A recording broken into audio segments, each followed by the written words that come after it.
Land کرے گا مارس کے اوپر، لیکن تب انہوں نے 30s میں اس کا ترجمہ ایسے کیا تھا. تو ایک تو ہمیں ملک میں تعلیم کی اہمیت، ہائر ایجوکیشن کی اہمیت. ہائر ایجوکیشن ایکچولی پروڈیوس کرتا ہے وہ انٹلیکٹ جو کہ ملک کو اٹھاتا ہے، نالج اکانومی کی طرف لے کے جاتا ہے. تو اس کا ڈائریکٹ ریلیونس اکانومی کے اوپر بھی ہے اور ایک ملک کی ترقی کے اوپر بھی ہے. لیکن ایک دوسری پہلو ہے جو کہ جس کے بغیر ایک معاشرہ نہیں چل سکتا. یہ جو بھی سینٹ کا الیکشن ہوا، اس میں جو سب کے سامنے قوم کی جو چیزیں آئی ہیں کہ ملک کی لیڈرشپ کے اوپر خرید و فروخت ہو رہی تھی جس طرح کوئی بکرا منڈی میں لوگ بک رہے ہیں، اور اس کے اوپر پھر جو انصاف کا نظام تھا اس نے بھی اس کے اوپر کوئی ایکشن نہیں لیا. تو میں یہ کیوں کہتا ہوں کہ، اور اس پہ آتا ہوں کہ القادر یونیورسٹی، یہ میری ایک سوچ تھی بڑی دیر سے کہ ایک ایسی ایک یونیورسٹی ہونی چاہیے جو لوگوں کو یہ تو بتائے کہ انسان اور جانور میں فرق کیا ہے. جانور تو دنیا میں آتا ہے، کھاتا ہے، پیتا ہے، بچے پیدا کر کے مر جاتا ہے. انسان اگر وہ بھی دنیا میں صرف کھا پی کے بچے پیدا کر کے مر جائے تو اس پہ اور جانور پہ کیا فرق ہوا؟ انسان کے اندر جب اللہ نے کہا تھا نا کہ میں نے تمہیں دنیا کی عظیم مخلوق اشرف المخلوقات پیدا کیا، اور پھر فرشتوں کو کہا کہ اس کے سامنے جھکو، اور وجہ بتائی شیطان نے جب نہیں جھکا کہ تمہیں نہیں پتا انسان کو میں نے کیا صلاحیتیں دی. اور مولانا رومی نے اس کو اس طرح ترجمہ کیا، اس کا اور ورژن پریزنٹ کیا. مولانا رومی نے کہا کہ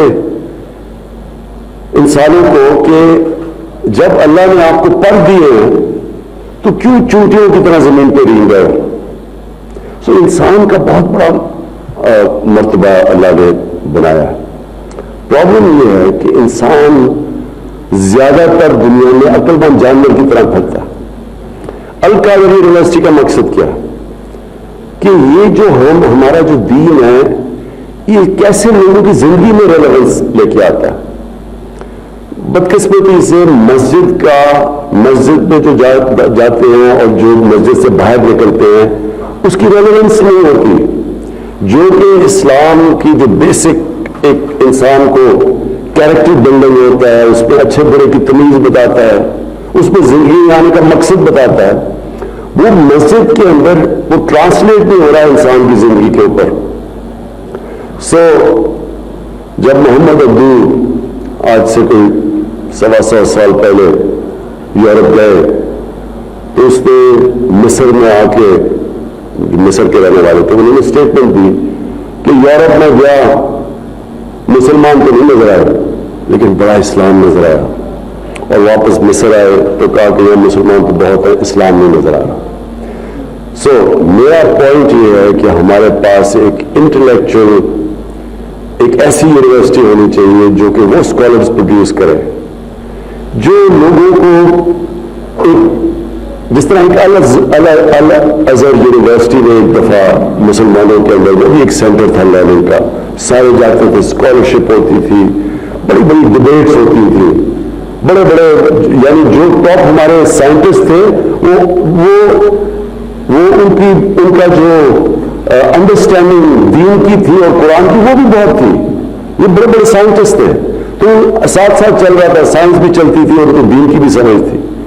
اب یہ بالکل سیپریٹ ہو چکا ہے، اور میں یہ چاہتا ہوں کہ اس یونیورسٹی میں وہ اسکالرشپ آئے جو کہ آگے جس طرح علامہ اقبال کا تھا کہ دی ریکنسٹرکشن آف ریلیجس تھاٹ، یہ کہ انہوں نے کتاب لکھی ہے کہ اس کو اب آگے لے کے جائیں ہم، کیونکہ جو اسلام ہے اس کے جو علامہ اقبال کی سارا تھیسس تھا اس کے جو فاؤنڈنگ پرنسپل ہیں وہ تو چینج نہیں ہوتے، لیکن باقی چیزیں اجتہاد اس سے چینج ہوتی رہتی ہے، وقت کے ساتھ وہ گرو کرتا ہے ہمارا دین، وہ اسٹیگنیٹ نہیں کرتا، وہ تب کرتا ہے جبکہ اسکالرز اس کیپیبلٹی کے ہوں جو کہ ڈبیٹ کر کے تھاٹ پروسیس آگے لے کے جائیں.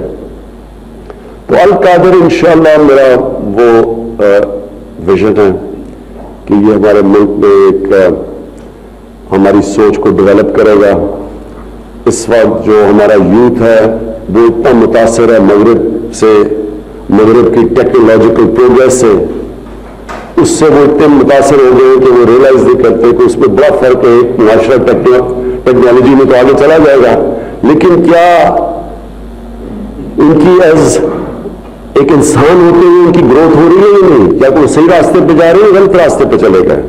اور یہ ہمیشہ دنیا کی تاریخ آپ پڑھے تو کوئی بھی ایسا سویلائزیشن نہیں ہے جو کہ ہمیشہ کے لیے اوپر جا رہا ہے. وہ اوپر گئے پھر کسی کوئی ایسا وقت آتا ہے کہ وہ غلط راستہ پکڑ لیتے ہیں، وہ نیچے آنا شروع ہو جاتے ہیں. تو ہم، کیونکہ میں مغرب کو باقی سب سے بہتر جانتا ہوں، میں زیادہ مغرب میں پوری طرح رہا بھی ہوں اور ایک حصہ رہا ہوں معاشرے کا، میں آپ کو یہ بتا دوں کہ ان میں کئی اچھائیاں ہیں اور وہ اچھائیوں کی وجہ سے وہ اوپر جاتے ہیں. ان کی ادارے ہمارے سے زیادہ مضبوط ہیں اور مجھے بڑے افسوس سے کہنا پڑتا ہے ان کی اخلاقیات ہمارے سے بہت زیادہ ہے. جو ان کی مورل سٹینڈرڈ ہے، اور مورالٹی میں وہ نہیں بات کر رہا کہ میں صرف ان کی سچائی کی بات کر رہا ہوں. ان کی آپ پارلیمنٹ میں چلے جائیں، ان کی جو لیڈرشپ کی چھوٹی چھوٹی چیز کے اوپر وہ، یہ تو بڑی دور کی بات ہے کہ یہ پیسے، ایک کینڈیڈیٹ کا بیٹا پیسے آفر کر رہا ہے، وہ نیگوشیٹ کر رہا ہے کہ یہ کتنی قیمت لگائی ہے اپنی زمین بیچنے کے لیے، اس کا تصور بھی نہیں ہے. وہاں چھوٹی چھوٹی چیزوں کے اوپر اگر وہ کیریکٹر نہ ہو لیڈرشپ کا، وہ ڈسکوالیفائی کر دیتے ہیں. تو ان کئی، اور ان کا جو یہ مورالٹی ہے یہ ہمارے سے زیادہ آگے ہے، ان کی سچائی ہمارے سے زیادہ ہے، اور ان کی تشریف لے آئے حلف لینے کے لیے ایز چیئرمین سینٹ. آئیے بیٹھے.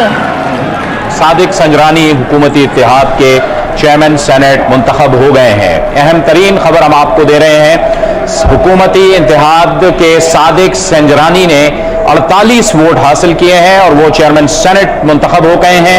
اپوزیشن اتحاد کے سید یوسف رضا گیلانی 42 ووٹ حاصل کر سکے ہیں. ایک بار پھر ہم آپ کو بتا دیں کہ چیئرمین سینٹ حکومتی اتحاد کے صادق سنجرانی منتخب ہو گئے ہیں. چیئرمین سینٹ صادق سنجرانی بن گئے ہیں، انہوں نے 48 ووٹ حاصل کیے ہیں، جبکہ اپوزیشن اتحاد کے سید یوسف رضا گیلانی نے 42 ووٹ حاصل کیے ہیں. اس دوران 7 ووٹ مسترد ہوئے ہیں. اور سید مظفر حسین شاہ نے چیئرمین سینٹ، نو منتخب چیئرمین سینٹ صادق سنجرانی کو حلف لینے کے لیے بلا لیا ہے.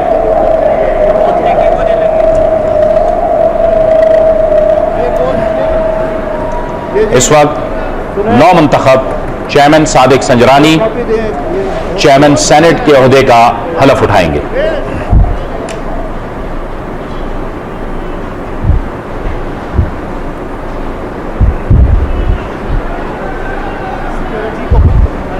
ناظرین، یہاں پر آپ کو آگاہ کرتے چلیں کہ صادق سنجرانی 48 ووٹ کے ساتھ چیئرمین سینٹ منتخب ہو چکے ہیں، جبکہ یوسف رضا گیلانی 42 ووٹ کے ساتھ جو ہے وہ یہ انتخاب ہار چکے ہیں. آپ کو بتاتے چلیں کہ صادق سنجرانی کو اس وقت صدر نشین سید مظفر حسین شاہ نے حلف برداری کے لیے بلا لیا ہے اور اس وقت جو ہے وہ صادق سنجرانی صاحب اپنے عہدے کا حلف اٹھانے والے. ناظرین، اس وقت آپ یہ مناظر اپنی ٹیلی ویژن اسکرینز پر ملاحظہ کر سکتے ہیں.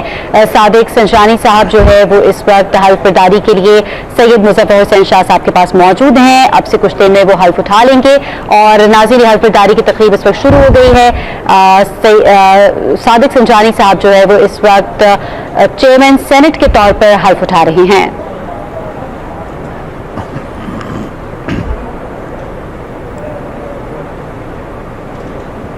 حکومتی اتحاد کے صادق سنجرانی چیئرمین سینٹ منتخب ہو گئے ہیں. 48 ووٹ کے ساتھ وہ چیئرمین سینٹ منتخب ہو گئے ہیں اور اس وقت اپنے عہدے کا حلف اٹھا رہے ہیں اور ان سے جو ہے کہ حلف لے رہے ہیں سید مظفر حسین شاہ صاحب، جو کہ صدر نشین ہیں آج کے اس سینٹ کے اجلاس کے.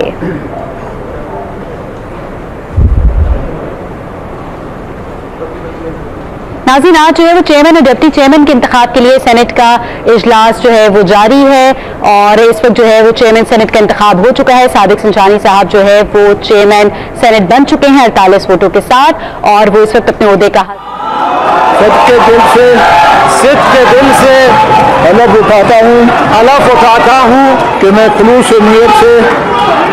خلوص نیت سے پاکستان کا حامی اور وفادار رہوں گا، کہ سینٹ کے